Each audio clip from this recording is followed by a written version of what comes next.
ఉద్యోగం గగనమైన ఈ రోజుల్లో ఉన్నత చదువులు చదువుకున్న అతను అంతరాత్మని అమ్ముకునే ఏ పని చేయలేకపోయాడు. పని లేదని నిరుత్సాహపడి ఏ తప్పుదోవ తొక్కలేదు.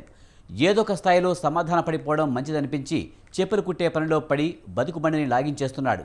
తన చదువుకి చేస్తున్న పనికి సంబంధం లేదని అంతా కుటుంబం అంటారు జనం. కానీ కోరింది దొరకనప్పుడు దొరికిందే కోరుకున్నది అనుకోవడంలో తప్పులేదని అంటాడు ఏడిద భాస్కర్ రావు. పిఠాపురంలో చెప్పులు కొట్టుకునే ఆ సాధారణ వ్యక్తి ఇప్పుడు అందరి దృష్టిని ఆకర్షిస్తున్నాడు. జనసేనాని పవన్ కళ్యాణ్, వైసీపీ నేత వంగా గీత పోటీ చేస్తున్న పిఠాపురం నుంచి ఈ స్వయం కృషి చిరంజీవి స్వతంత్రంగా బరిలోకి దిగుతున్నాడు. తనను ఎన్నికల్లో గెలిపిస్తే సామాన్యుల సమస్యల పరిష్కారం కోసం పనిచేస్తానంటున్న ఏడిద భాస్కర్ రావుతో మా ప్రతినిధి నవీన్ రాజు ఫేస్ టు ఫేస్. పిఠాపురం నియోజకవర్గంలో ఉన్నాం. పిఠాపురం నియోజకవర్గంలో జనాల్ని కదిలించి అసలు ఏ రాజకీయ పార్టీ అయితే బాగుంటుంది, వచ్చే ఎన్నికల్లో ఎవరు నాయకుడిగా ఉంటే బాగుంటుంది అనే విషయాలు అయితే మనం తెలుసుకునే క్రమంలో పిఠాపురంలో ఒక చెప్పులు కుట్టిన వ్యక్తి దగ్గరకు వచ్చి మనం అభిప్రాయం అడిగాం. ఆయన అడిగితే నేను ఈ నియోజకవర్గం నుంచి స్వతంత్ర అభ్యర్థిగా పోటీ చేస్తున్నానని చెప్తున్నారు. అసలు ఆయన ఏంటి, ఎందుకు పోటీ చేయాలనుకుంటున్నారు, ఆయన పేరేంటి, ఆయన ఏంటో తెలుసుకుందాం. చెప్పండి, అసలు మీరు పేరేంటి, మీరు ఏం చేయదలుచుకున్నారు, అసలు ఏంటి?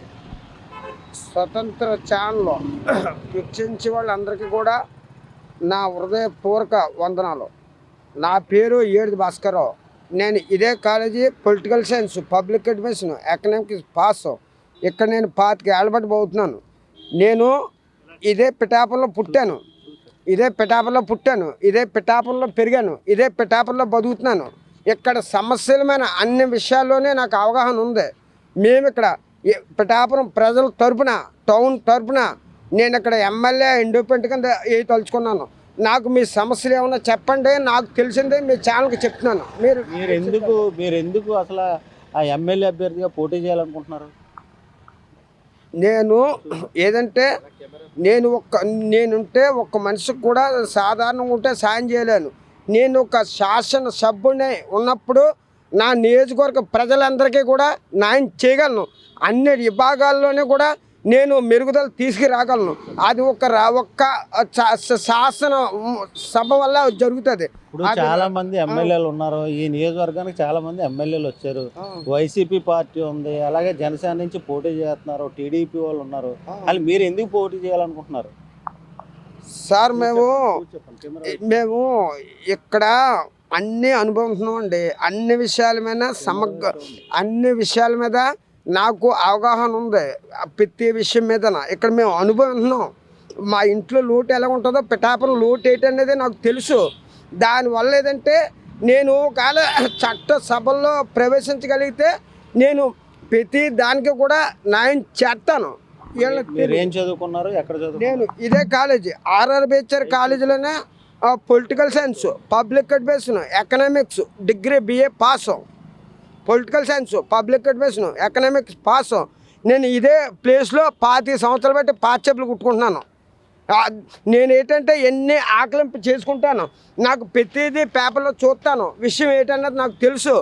నేను 8వ తరగతి నుంచి కూడా నాకు అవగాహన ఉంది. ఇక్కడ అన్ని సమస్యల మీద నాకు అవగాహన ఉంది. మీరు ఎంత చదువుకున్నారో మీకు ఎందుకు ఉద్యోగం రాలేదు?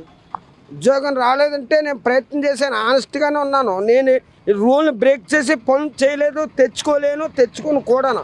నాకు ఏదన్నా న్యాయబద్ధంగానే రావాలా, నా ప్రతిభను బట్టే రావాలి. ఏదన్నా నాకు ఏది కూడా అక్రమంగా రాకూడదు. నేను రూల్ బ్రేక్ చేసి ఏది చేయను, న్యాయబద్ధంగానే వచ్చినట్లు అయితే లేదు, అంతే. మీరు ఎందుకు పోటీ చేయాలనుకుంటున్నారా? నేనండి ఈ పిఠాపురంలో ఉన్న ప్రతి సమస్య మీద, ఈ పిఠాపురం రైతాంగం ఇక్కడ ఏలేరు కాలం ఉంది, దాంట్లో నీరు లభ్యత కానప్పుడు దిగువ ప్రాంతాలకు ఎగువ ప్రాంతాల నుంచి నీరు రావట్లేదు. రైతులు కొట్టుకునే పరిస్థితి వస్తుంది. అలాంటప్పుడు అక్కడ పురుషోత్తపట్నం అనేది తెలుగుదేశం గవర్నమెంట్లో సగం జరిగింది, ఇంకా జరగవలసి ఉంది. అది వస్తే ఇంచుమించు 70,000 ఎకరాలు సాగులోకి తీసుకురావచ్చు. ఆ రైతాంగాన్ని ఆదుకోవాలి. ఇంకా అనేక సమస్యలు ఉంది. మనకు ఉప్పాడు ఉంది, ఉప్పాడు తీసుకుంటే ఉప్పాడు నుండి శ్రీరాంపురం వరకు తీర ప్రాంతం ఉంది. ఆ తీర ప్రాంతంలో ప్రజలు పుట్టబడినప్పుడే కూడా ఆ సముద్రం వారనే బతుకుతున్నారు. వాళ్ళకి వర్షం వస్తే ఇల్లు పోతున్నాయి, లేదంటే రోడ్లు పోతున్నాయి. అది పరిష్కారం ఆలోచించాలి. ఒక ముచ్చ కాళ్ళు సముద్రంలోకి ఏటకెళ్తున్నారు. వాళ్ళకి ఇబ్బంది అవుతే పని తరచుగా న్యాయ పరిహారం రావట్లేదు. ఇలాంటి అనేకమైన సమస్యలు ఉన్నాయి. అవన్నీ కూడా నేను చూస్తాను. పిఠాపురంలో అన్ని విభాగాల్లోని సమస్యలు ఉన్నాయి. ఇప్పుడు వైద్య రంగం చూసుకుంటే పిఠాపురం మెయిన్ హాస్పిటల్లో అన్ని సదుపాయాలు కూడా అందుబాటులో లేవు. అది కల్పిస్తే మా ప్రజలు ఈ పిఠాపురంలోనే వైద్యం చేసుకొని ఇక్కడే ఉంటారు. వాళ్ళకి సమయభారం, తర్వాత ఖర్చు భారం, ఇలాగ అన్ని విభాగాల్లో మీరు పోటీ చేయాలనుకుంటున్నారు ఇండిపెండెంట్గా, మీకు ఎవరు సపోర్ట్ చేస్తారు? నాకు నా పిఠాపురం ప్రజలందరూ కూడా నన్ను 25 ఏళ్ళ బట్టి ఇక్కడ గమనిస్తున్నారు. వీళ్ళందరికీ నేను ఎవడనేది పూర్తి ఐడెంటిఫికేషన్ ఉంది. నా మనస్తత్వం తెలుసు, నేను ఎంత జెన్యూనిటీగా ఉంటానో తెలుసు. మా ఊళ్ళందరూ కూడా నాకు అండగా ఉన్నారు. మేమున్నాం, నువ్వు చేయన్నారు. అగో 800 700 సంఖ్య ఇది, ఇంకా ఎక్కువ మంది ఉన్నారు. మేము ఉన్నాం, నువ్వు చెయ్యి, నువ్వు వెళ్ళు, మేము ఉన్నాం, నీకు లాంటి ఉండాలి. ఇది ఏడిది భాస్కర్ అనే ఒక చెప్పులు కుట్టుకునే వ్యక్తి అయితే కనుక ఇక్కడ నేను 25 ఏళ్ళ నుంచి ఇక్కడే కూర్చుని చెప్పులు కుడుతున్నాను. అన్ని సమస్యలు నాకు పరిష్కారం అన్ని తెలుసు, నాకు అన్ని సమస్యలని కూడా నేను గుర్తించాను అని చెప్తూ ఒక ఐడెంటిఫికేషన్ చేస్తూ సమస్యలు ఏమన్నా ఐడెంటిఫికేషన్ చేయడంతో పాటు సుమారు 700 మంది సహాయకులు ఉన్నారని ఒక లిస్టు తయారు చేసుకుని వాళ్ళ పేర్లతో పాటు ఫోన్ నెంబర్లతో పాటు ఆయన అయితే కనుక ఒక సిద్ధంగా ఉన్నారు. నేను స్వతంత్ర అభ్యర్థిగా పోటీ చేస్తానని చెప్పి ఆయన అయితే చెప్తున్నారు. సరే చూద్దాం వచ్చే ఎన్నికల్లో ఏం జరగబోతుంది అనేది వేచి చూద్దాం. కెమెరామెన్ సత్యతో నవీన్, స్వతంత్ర న్యూస్, పిఠాపురం నుంచి.